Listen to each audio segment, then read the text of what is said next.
Alors, bonjour à tous les petits chimistes. Aujourd'hui, on va voir la formation de l'imine. Pour faire une imine, on a besoin de quoi? On a besoin d'une amine et on a besoin d'une cétone. Ensuite, ce qui va être très important, et notamment pour la suite, vous allez le voir, c'est qu'on soit dans un milieu acide. Parce qu'on va avoir besoin de capturer pas du tout des électrons, des hydrogènes. Le problème, c'est que si on met des acides forts, notre amine va tout de suite réagir avec notre acide. Et donc, c'est foutu. C'est pour ça qu'on va plutôt se placer avec des acides faibles. Hop, excusez-moi. Avec des acides faibles à pH à peu près égal à 5. Donc maintenant, on revient à nos bases. Trouver l'électrophile et trouver le nucléophile.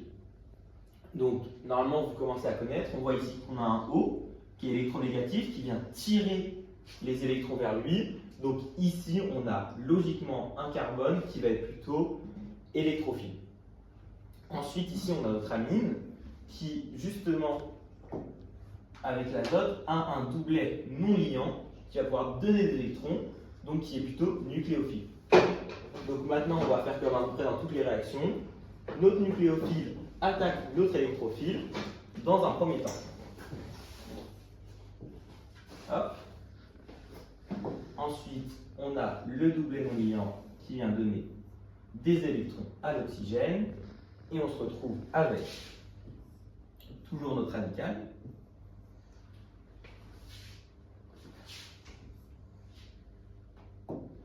Je garde le code couleur avec notre azote en bleu, qui, on l'a vu, puisqu'il a donné un électron, vient naturellement prendre une charge de plus.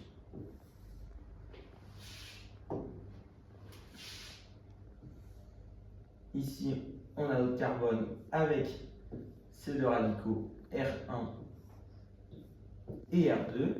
Et attention, lorsqu'on vient noter R1, R2 et R3, il faut faire attention de mettre le chiffre bien en haut et non en bas, puisqu'il ne faut pas confondre avec le nombre de radicaux. Par exemple, si j'avais mis le R2 avec le petit b en bas, ça veut dire qu'on aurait deux radicaux. Alors que là, c'est bien radicaux numéro 2. Et ensuite, on va avoir notre oxygène, que je garde en rouge, qui va du coup avoir 3 doubles liaisons. Ici, on avait déjà 2. Et logiquement, on a un plus, il a récupéré un électron, on va avoir une charge de moins. Donc, on arrive à cette molécule, à cette situation, et ici, on voit qu'on a un côté une charge de plus, un côté une charge de moins. Donc, lui, pour simplifier, il veut des H, et lui, il a trop de H. Donc, qu'est-ce qu'on va faire? Tout simplement, l'oxygène vient prendre un H de notre azote, et l'azote va pouvoir récupérer l'électron qui était impliqué dans la liaison avec l'hydrogène.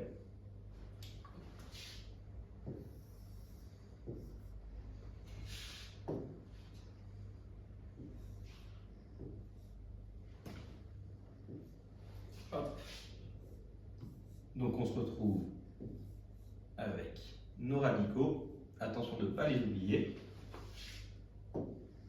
notre azote qui du coup a perdu sa charge et qui n'a plus qu'un seul hydrogène,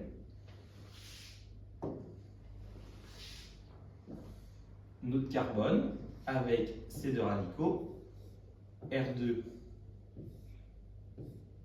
et R1, et enfin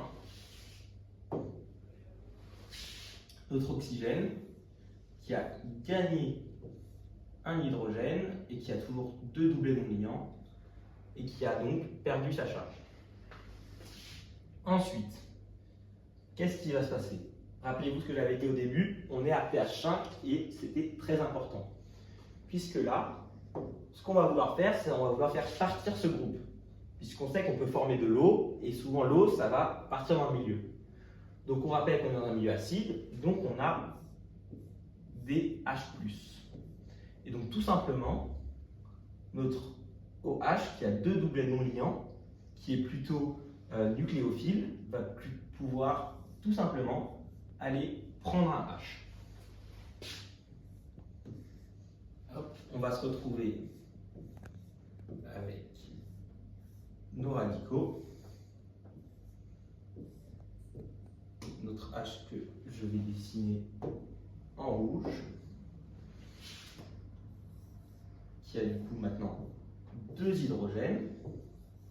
Mais par contre, il a pris un H+, donc naturellement, il va avoir un plus.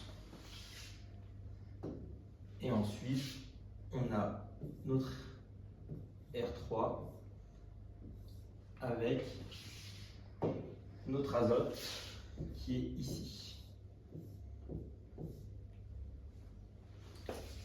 Hop. Ensuite, maintenant qu'on est dans cette situation, on a dit qu'on voulait justement faire partir notre OH2, donc sous forme d'eau, qui va aller dans le milieu. Donc tout simplement, on a notre azote qui a un doublet non liant, qui va pouvoir venir le donner pour former une double liaison et faire partir l'électron qui était impliqué dans cette liaison, donc casser cette liaison pour libérer de l'eau. On va avoir, et je vais l'écrire en noir puisque ça ne nous intéresse plus, H2O, qui est ce groupe, cet oxygène qui est parti de notre molécule. Et ensuite, toujours R1, ne pas oublier les radicaux, R2, notre azote qui va être en bas, et R3.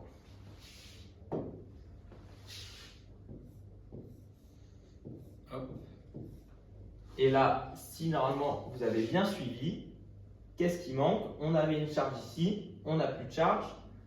Donc ne pas oublier la charge, c'est comme l'azote a donné un électron dans la double liaison, que j'ai oublié d'ailleurs, on va avoir une charge plus au niveau de l'azote. Donc maintenant, si on s'en rappelle bien, on ne le voit plus, mais on est toujours à pH 5. Et donc, comme on a pris un hydrogène, on va tout simplement, on a pris un proton, excusez-moi, on va tout simplement relarguer un proton dans le milieu. Donc, notre azote va récupérer un électron et le proton va tout simplement revenir dans le milieu et on va terminer avec notre imine R1, R2.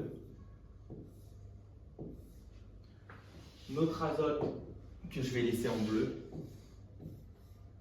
avec du coup de nouveau un doublet non liant et on n'oublie pas notre radical R3 qui est toujours lié à l'azote et donc on va avoir en plus le H+ qu'on a rendu à notre milieu et l'H2O qu'on n'oublie pas.